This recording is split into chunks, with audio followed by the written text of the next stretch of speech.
Olá, xixis, tudo bem com vocês? No vídeo de hoje eu vou falar sobre sinais importantes que você não deve ignorar durante a sua gestação, tá certo? Parece às vezes bobo, simples, mas nada do anormal deve ser considerado normal, não é mesmo? Por mais que talvez você fale assim, não, mas não é nada. Gente, o corpo sabe, e ele é muito sábio também, né?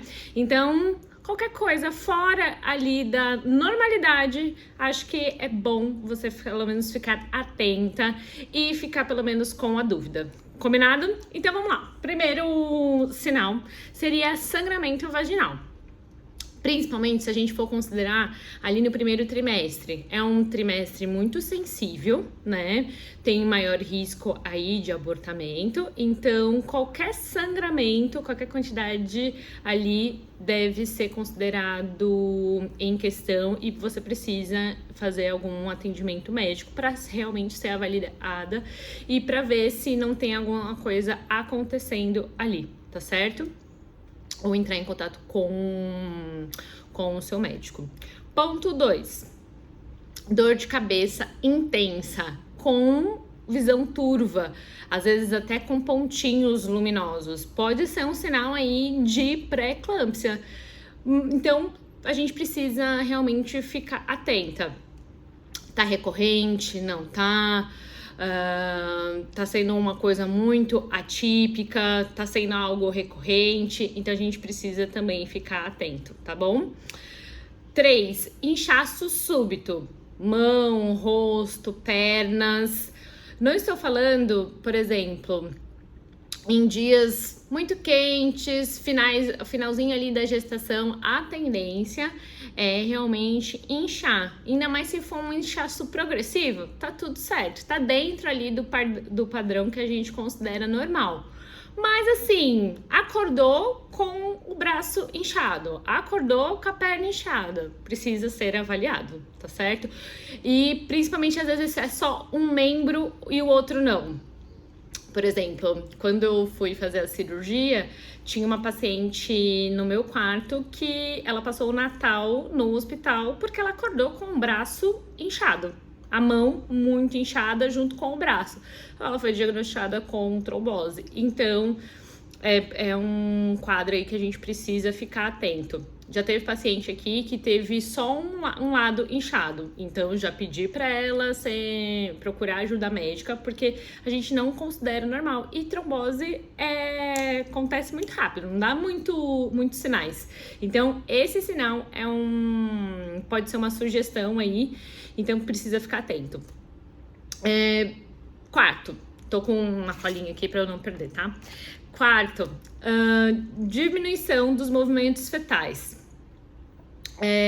Se a sua placenta, lá no ultrassom tem muitos detalhes, se a sua placenta é inserida na frente, provavelmente você vai demorar para você sentir os movimentos fetais do seu bebê.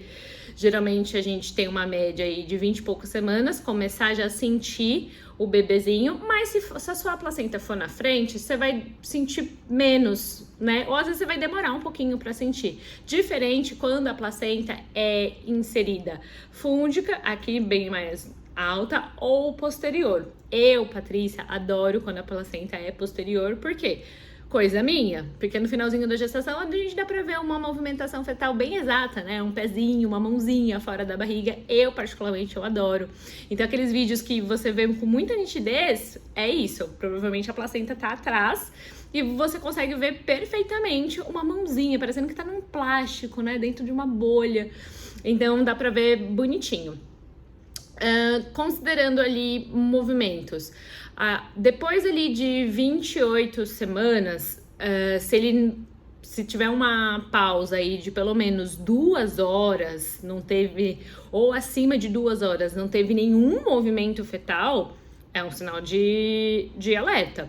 O que a gente às vezes pode fazer? Às vezes comer um pouco de doce, para ver se tem alguma movimentação, deitar mais de ladinho, tentar ficar mais relaxada, né? Geralmente as pacientes aqui são muito ativas, trabalham o dia todo e elas até falam para mim, Paty, eu sinto meu bebê mexer mais à noite. Por quê? É o momento que você consegue relaxar, né? É aquele momento ali do final do dia que você diminuiu aquela loucura, aquela intensidade do dia, você consegue ficar um pouco mais presente no seu corpo.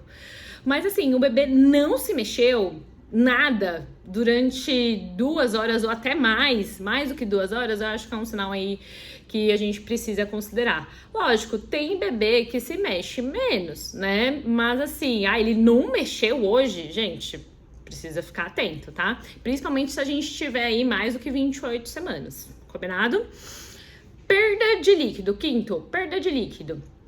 Pode ser perda de líquido amniótico. Será que a sua bolsa rompeu? Será que não? A gente precisa realmente avaliar. Quando eu sei que a minha bolsa rompeu? É uma enxurrada de líquido que vai descer ali pela laricinha e você não vai conseguir controlar. Tem a mesma sensação quando a gente tá bastante lubrificada, né? Cai uma quantidade ali, mas não cai uma quantidade exagerada, exacerbada, que é como se fosse de uma bolsa amniótica. Certo? Então a gente precisa realmente avaliar. Geralmente o líquido, ele tem um cheirinho como se fosse de amônia. É importante toda vez que tiver alguma coisa ali no fundo da calcinha, no fundo da sua calça, tira uma foto. A gente precisa entender como é que tá a textura, tem algum odor, tem algum cheiro, pra gente dar alguns sinais. Combinado?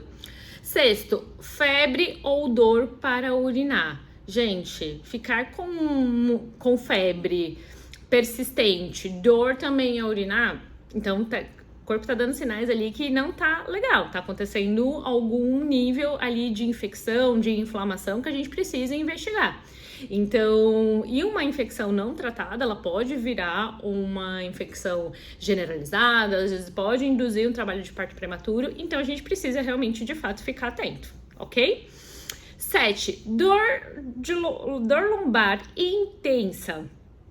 Quando a gente pensa numa dor lombar, que é um sinal comum durante o período gestacional, tem grávida aqui que não vai sentir, tem grávida que na reta final vai sentir um pouco mais. Por isso é importante dar físio, você começar o quanto antes. Então, pra gente pensar em prevenção.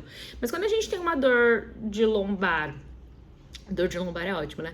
Uma dor lombar intensa, e às vezes até associado com contração, a gente precisa ficar atento. Às vezes pode ser um sinal de trabalho de parto prematuro. Então, será que a idade gestacional tá igual ali? Se não tiver, a gente precisa também ficar atenta. Se você sentiu a barriga mais dura, associando com contrações e essas contrações ritmadas, a gente precisa avaliar se a idade gestacional está batendo com esse cenário. Paty, eu tô com uma dor de lombar intensa, entrei em trabalho de parto e estou com 38 semanas. Bom, talvez aí o previsto, principalmente quando você estiver com 39, a maior incidência de primigestas, que é essas pacientes que têm a primeira gestação, é entrar com 39 semanas ou até mais, tá? Mas assim, não chegou nessa idade final aí de entrar em trabalho de parto. Às vezes você pode estar entrando em trabalho de parto prematuro e a gente precisa ficar atento, tá bom? Dor abdominal intensa e forte. Então, a gente precisa realmente investigar. Às vezes, algumas pacientes vêm aqui com dor na região púbica, que é bem no ossinho lá da laricinha. É uma dor comum também na gestação, mas nunca é normalizada. Geralmente é associado com algum movimento. Então, uma coisa também importante. Qualquer dor associada ao movimento, a gente entende que o movimento ali tá exacerbado, tá inadequado, às vezes a amplitude ali não tá legal, o jeito que você tá executando o movimento tá aparecendo a dor. Quando não tem associado com o movimento, aí é um sinal de muito mais alerta, porque o movimento a gente dá para ajustar. Seja na caminhada, seja no movimento que você está executando, às vezes você não percebe. Então aqui a gente consegue ver isso na avaliação. Diferente se você, nossa, Paty, eu não tô fazendo nada, já tá doendo. Tem alguma coisa aí que a gente precisa investigar. Esse talvez foram sinais mais assim, latentes, importantes. E, de novo, nada que tá fora do padrão, do comum, tem que ser normalizado, ok? Excesso de cuidado não é um erro. Acho que prevenção, você tá ali atenta aos sinais, é um cuidado não somente com você, mas também com o seu bebezinho. Combinado? Espero que vocês tenham gostado do vídeo, chuchus, e até mais!